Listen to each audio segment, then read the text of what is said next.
Compartment में प्रवेश करते ही निकिता ने देखा कि ऊपर की दोनों बर्थ पर बैठे हुए दो लड़के शराब पी रहे थे और बेक्ड चिकन खा रहे थे।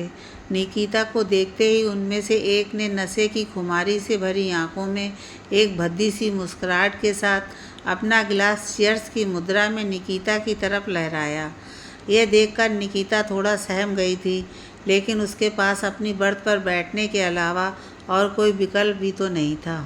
इस वक्त उसे पापा की बात याद आ रही थी कि उसके लिए एसी 1 में यात्रा करना सुरक्षित नहीं होगा। काश उसने अपने पापा की बात मान ली होती और अपना कार्यक्रम 1-2 दिन के लिए स्थगित कर लिया होता, पर ऐसा करना भी तो संभव नहीं था। उसका कॉलेज शुरू हो चुका था और इस साल वह अपनी ओर से कोई भी कमी नहीं रखना चाहती थी, वरना उसका लक्ष्य फिर कभी हासिल ना हो सकेगा। यह सब सोचते हुए वह अपनी सीट पर बैठ तो गई, परंतु इन शराबियों के साथ रात भर का समय सुरक्षित रहकर किस तरह बीतेगा, यह सोचकर वह डर गई और उसके पूरे शरीर में भय से उठी सिरन दौड़ गई। उसने किसी तरह अपना सामान बर्थ के सिराने पर रखा और पैरों को लटकाए हुए बैठ गई, क्योंकि सैंडल उतारकर लेटने का साहस निकिता में नहीं था। ऐसा लग रहा था कि किसी भी क्षण स्वयं की रक्षा करते हुए यहाँ से भागना पड़ सकता है, किंतु खतरा जब आना होता है तब आ ही जाता है।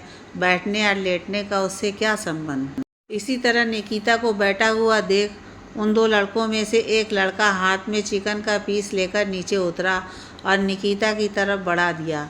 निकिता ने बुरा सा मुँह बनाया और दरवाजे की ओर देखने लगी। क्या हुआ, कोई आने वाला है क्या? तो आने दो, थोड़ा सा उसे भी खिला देंगे, पहले तुम तो खा लो। और हाँ, अगर स्कॉच का शौक़ रखती हो तो वह भी है हमारे पास। उस लड़के ने बड़ी बेशर्मी के साथ निकिता से कहा और थोड़ा और नज़दीक आ गया। मैं ये सब नहीं खाती और प्लीज़ आप थोड़ा दूर से बात कीजिए। निकिता ने पूरा साहस बटोरा और कठोर स्वर में उस लड़के को हिदायत दी। और अगर मैं नहीं माना तो? और लड़का निकिता से कुछ सटकर बोला, हेलो, ये मेरी वाइफ है और मैं इंडियन आर्मी में मेजर हूँ, बोलो तो कमांडो हूँ। कहते हुए एक सुदर्शन व्यक्तित्व वाले लड़के ने कंपार्टमेंट में प्रवेश किया। अनामिका, तुम आराम से बैठ जाओ, डर की कोई बात नहीं है। ये वापस अपनी बर्थ पर जा रहे हैं ना? उस नए व्यक्ति ने चिकन का पीस हाथ में पकड़े हुए निकिता से सटकर खड़े हुए लड़के से आंख मिलाते हुए पूछा, जिसे देखकर वह लड़का सहमते हुए पीछे हटा और अपनी बर्थ पर चला गया। अनामिका, यह नाम निकिता को बहुत अच्छा लगा, विशेषकर तब जबकि यह उसकी रक्षा के निमित्त दिया गया था। वह जानती थी कि उसे अपनी पत्नी बनाने के साथ ही इस बात को उन लड़कों को सुनिश्चित कराने हेतु इस लड़के ने ऐसा किया था। कारण जो भी था, लेकिन उसके आ जाने के बाद से निकिता बहुत सुरक्षित अनुभव कर रही थी। उसने आराम से अपना सारा सामान फिर से ढंग से व्यवस्थित किया। पहले घबराहट में सब कुछ ऐसे ही सिराने पर ठूंस कर रख दिया था और फिर सैंडल उतारकर आराम से सिराना लगाकर पैर सीधे करके बैठ गई। वह उस लड़के से उसका परिचय जानना चाहती थी और उसे धन्यवाद भी देना चाहती थी, लेकिन चाहकर भी वह ऐसा नहीं कर सकती थी, क्योंकि उन दोनों लड़कों के लिए वह उसकी पत्नी थी और पत्नी भला क्यों अपने पति का परिचय पूछती और अपनी रक्षा के लिए उसको धन्यवाद देती। निकिता उस नवागंतुक को उसका सामान रखते हुए देख रही थी। उसका यह सब करने का अनुशासन इस बात को सत्य साबित कर रहा था कि वह फौजी है। वह उसे प्रेम पूर्वक निहारे जा रही थी। तभी उस अपरिचित ने बड़े अधिकार भाव से प्रश्न किया, खाना लाई हो या वह भी भूल गई? प्रश्न सुनकर निकिता विचारों की जाल से एकाएक बाहर निकल गई। हाँ, लाई हूँ ना। कहते हुए निकिता ने फुर्ती से अपने बैग से टिफिन निकाला और उस लड़के की तरफ बढ़ा दिया, जिसे थामते हुए उस लड़के ने पूछा, सारा मुझे क्यों दे रही हो? तुम नहीं खाओगी? आधा निकाल लो, बचा हुआ मुझे दे दो। निकिता भला उसे क्या बताती कि वह अपने लिए कुल 2 ही रोटियां लेकर आई है। अब उसे क्या पता था कि ऐसी स्थिति आएगी कि उसे अपना टिफ़िन शेयर करना पड़ेगा। उसे यह भी समझ में आ रहा था कि वह लड़का भी खाना लेकर आया तो होगा, लेकिन अलग बैग से निकाल कर खाएगा कैसे? उन लड़कों को यह देखकर शक हो जाएगा और उसकी पत्नी होने का मनोवैज्ञानिक दबाव जो उन्हें उनकी सीमा रेखा लागने से रोक रहा है, वह दबाव समाप्त हो जाएगा। बेचारे को भूख लगी है पर अपना लाया हुआ खाना भी नहीं खा सकता। यह सब वह उसी के लिए तो कर रहा है।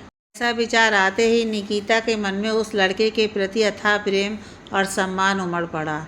उसने टिफिन उस लड़के के सामने रखते हुए कहा, खाना खाने का मेरा बिल्कुल मन नहीं है, मैं बस एक सेब खा लूँगी। ये आपके लिए लाई हूँ। Okay, as you wish. मुझे तो बहुत ज़ोरों से भूख लगी है। कहते हुए उसने जल्दी से टिफिन खोला और खाना शुरू कर दिया। हालांकि उसकी रुआंसी शक्ल बता रही थी कि खाना उसके लिए एकदम अपर्याप्त था। निकिता को उस पर दया आ गई। उसने अपने बैग से 2 सेब निकाले और एक उसकी तरफ बढ़ा दिया, जिसे उस लड़के ने लगभग झपटते हुए पकड़ा और उसे टिफिन के ढक्कन पर रखकर खाना खाने में जुट गया। यह देख निकिता को उस पर दया आ गई। उसके चेहरे पर ममत्व भाव का असर दिखने लगा। वह उसे देखकर हल्का सा मुस्कुराई और फिर सेब खाते हुए अपने हाथ में लाया हुआ उपन्यास पढ़ने लगी। अभी पढ़ना शुरू ही किया था कि उसके मोबाइल की रिंगटोन बज उठी। उसकी सहेली का फ़ोन था। वक्त काटना सबसे मुश्किल काम लग रहा हो, उस समय ऐसे फ़ोन बड़ा सुकून देते हैं। निकिता बड़े इत्मीनान से आंखें मूंदे हुए अपनी सहेली से अपने भविष्य की योजनाओं को डिस्कस करने में व्यस्त थी। बातों के दौरान उसे याद आया कि उसका यह इत्मीनान उस अपरिचित लड़के की उपस्थिति का ही परिणाम था, वरना अभी क्या स्थिति रहती। ये सोचकर निकिता के शरीर में सिहरन दौड़ गई। उसने उस लड़के की ओर दृष्टि दौड़ाई तो उसे भी हल्की सी मुस्कुराहट के साथ अपनी तरफ देखते हुए पाया। निकिता को अनुभव हुआ कि शायद वह उसकी निश्चिंतता को देखकर मुस्कुरा रहा था। उसे लगता होगा, अगर वह ना आता तो भी क्या मैं ऐसे ही आराम से बातें कर रही होती। दोनों की नज़रें मिली और निकिता ने हड़बड़ाकर अपनी आंखें वापस मूंद लीं, लेकिन पलकों के भीतर तेज़ी से डोलती हुई पुतलियाँ और अचानक बढ़ चुकी धड़कनों को थामना बहुत मुश्किल हो गया था। उस लड़के को निकिता का इस तरह झेप जाना बहुत प्यारा लगा। उसकी मुस्कान कुछ और चौड़ी हो उठी।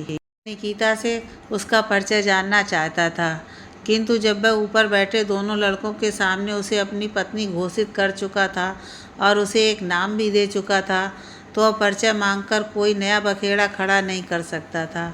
वह दोनों अभी भी स्कॉच की चुस्कियाँ ले रहे थे और उनका अभी सोने का कोई इरादा भी नहीं लग रहा था।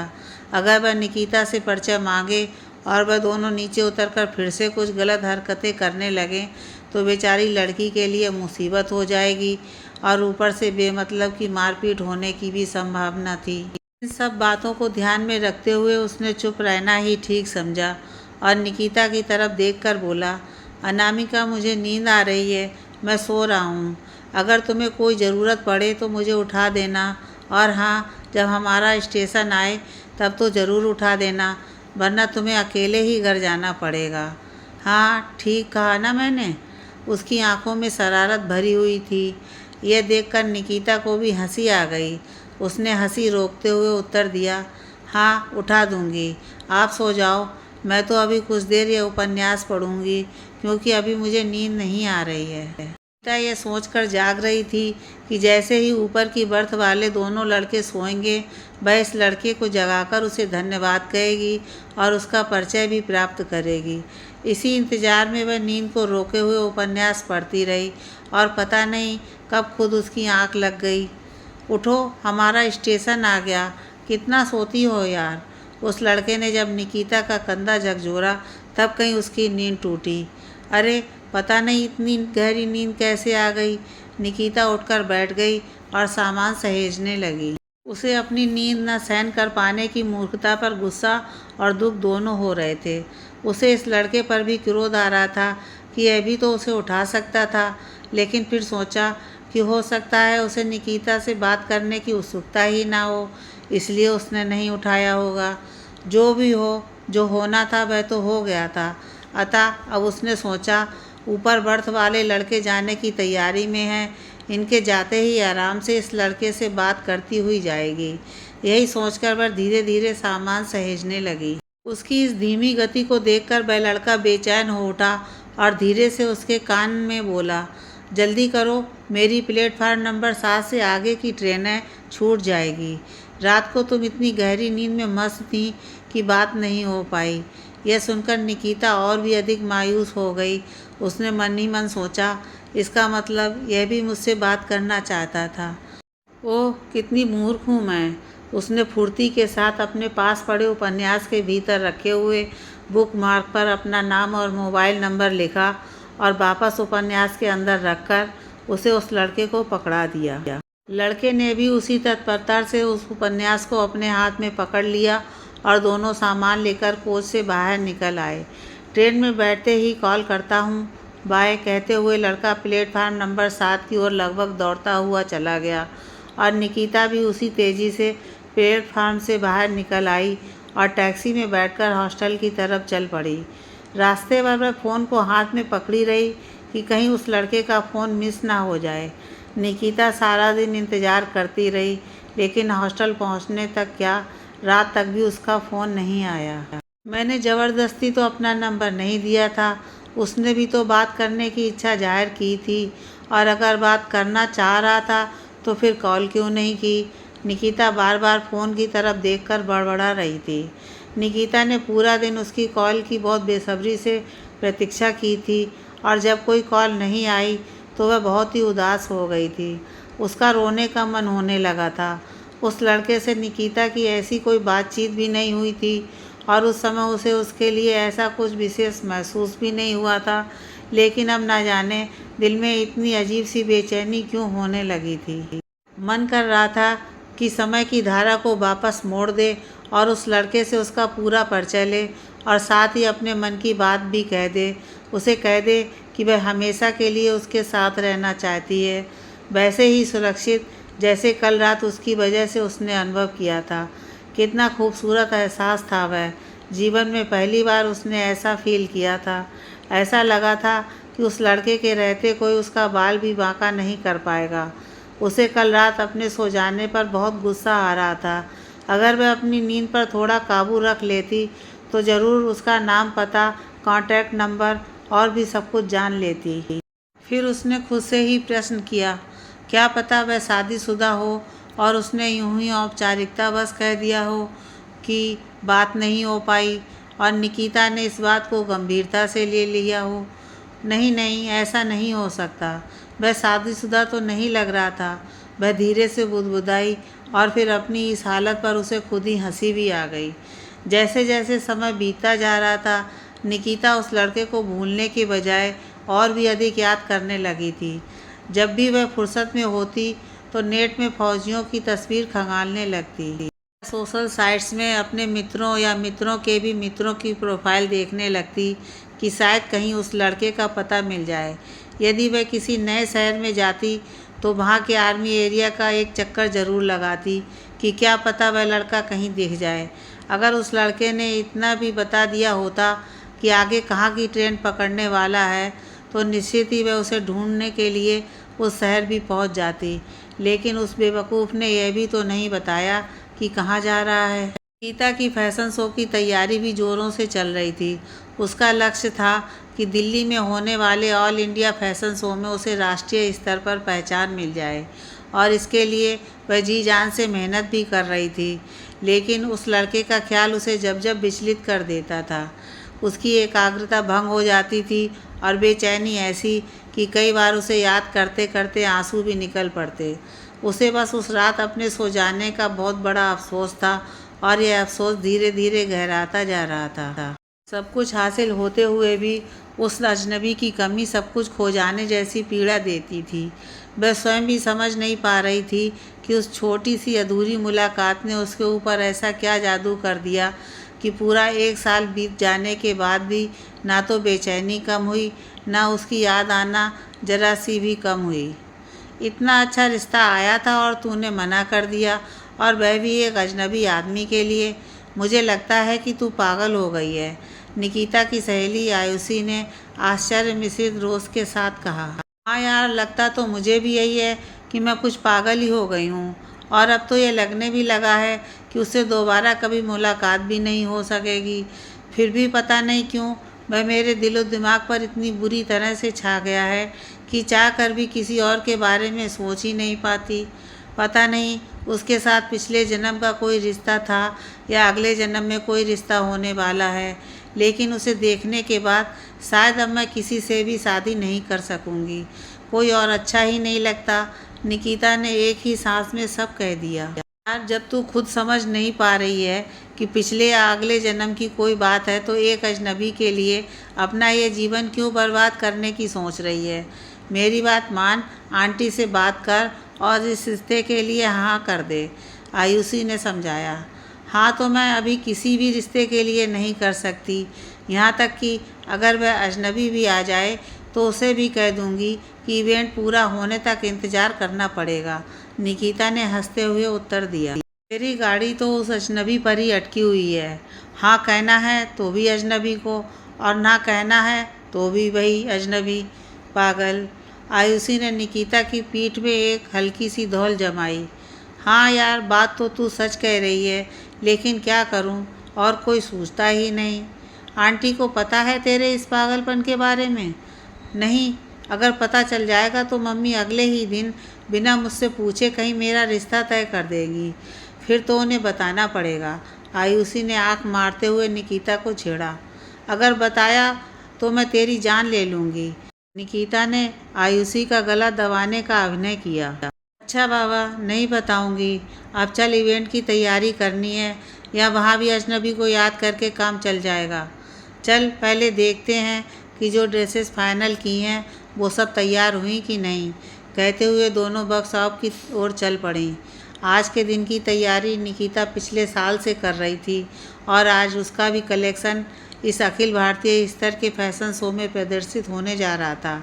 लेकिन खुश होते हुए भी वह बहुत खुश नहीं थी। एक अनजान बेचैनी ने उसकी खुशी को जैसे ग्रस लिया हो। इस फैशन शो में चयनित होने के लिए उसने दिन रात एक कर दिया था। आज जब वह वास्तव में उस मंच के ऊपर खड़ी थी तो मन के भीतर जैसे सब कुछ खाली सा हो गया था। केवल उसके कलेक्शन का नाम अनामिका उसके खाली से पड़े हुए अंधेरे मन में एक छोटे से तारे सा टिमटिमा रहा था। अपने कलेक्शन के अंत में निकिता अपनी सब मॉडल्स के साथ मंच पर उतरी ही थी कि दर्शकों के बीच से तालियों की गड़गड़ाहट को चीरता हुआ एक स्वर उभरा। अनामिका। निकिता ने उस स्वर को पहली ही बार में पहचान लिया। त्वरित प्रतिक्रिया में उस स्वर की दिशा में मुड़ी तो देखती है कि वही अजनबी उसे पुकारते हुए हाथ हिला रहा था। उसे देखते ही निकिता जैसे अपने होशो हवास खो बैठी। वह भूल गई कि उसे मंच पर वॉक करते हुए सबका अभिवादन करना था। उसने हाथ के इशारे से उस अजनबी को अपने पास मंच पर बुलाया, और वह लड़का भी बिना कुछ सोचे विचारे कूदकर मंच पर आ गया। दोनों बस मुस्कुराते हुए अपलक एक दूसरे को देखे जा रहे थे, और सारे दर्शक एकदम शांत होकर इस घटनाक्रम को देख रहे थे। कहाँ थे तुम? अब तक कभी फ़ोन क्यों नहीं किया? निकिता ने पूछा। कैसे करता यार, ट्रेन में पहुंचकर देखा तो बस किताब ही थी मेरे पास, और बुकमार्क कहीं प्लेटफार्म पर ही गिर गया था। बहुत ढूंढा तुम्हें, पर नाम भी तो नहीं पता था तुम्हारा। अभिषेक हूँ मैं। ढूंढना तो मैंने भी चाहा, पर ढूंढता कैसे? मुझे भी तो तुम्हारा नाम नहीं पता था, अभिषेक ने बात बीच में काटते हुए उत्तर दिया। सोशल साइट्स में ढूंढ लेते, मैं मिल जाती, लेकिन नाम अनामिका करके ढूंढ लेते, वहाँ मेरा वही नाम है। वैसे निकिता है मेरा नाम, निकिता ने रुंधे स्वर में कहा। ओह, मैंने यही तो नाम पुकारा था तुम्हारा। तुम्हारे कलेक्शन का नाम भी तो यही है। जैसे ही नाम देखा मुझे लगा कि तुम मिल गई। 1 साल से मैं बस इस इवेंट की प्रतीक्षा कर रहा था, क्योंकि मैं जानता था कि यहाँ तुम मिलोगी। याद है उस रात ट्रेन में तुम अपनी सहेली से इस इवेंट के बारे में बात कर रही थी? मैं सब सुन रहा था। मैंने इस 1 साल का एक एक पल इस दिन के इंतज़ार में काटा है, और डरता था कि अगर तुम यहाँ नहीं आ सकी तो फिर तुम्हें कहाँ ढूंढूंगा, अभिषेक ने मुस्कुराते हुए कहा। और मुझे लगा तुम अब कभी नहीं मिलोगे। निकिता आगे कुछ ना बोल सके। तभी एक मॉडल निकिता के कान में फुसफुसाई। वॉक पूरी कर ले। अरे इतने लोगों के बीच, अरे मैं तो भूल गई।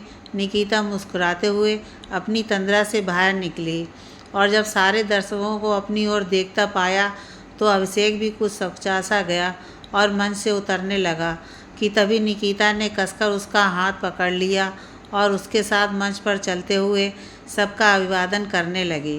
पूरा हाल तालियों की गड़गड़ाहट से गूंज उठा। अब कहीं मत जाना, उसने धीरे से अभिषेक से कहा। अब कहाँ जाऊँगा? कहते हुए उसने शरारत भरी मुस्कान के साथ निकिता के हाथ में कसे हुए अपने हाथ की तरफ इशारा किया, जिसे देख निकिता ने मुस्कुराते हुए उसका हाथ अब और भी कसकर पकड़ लिया।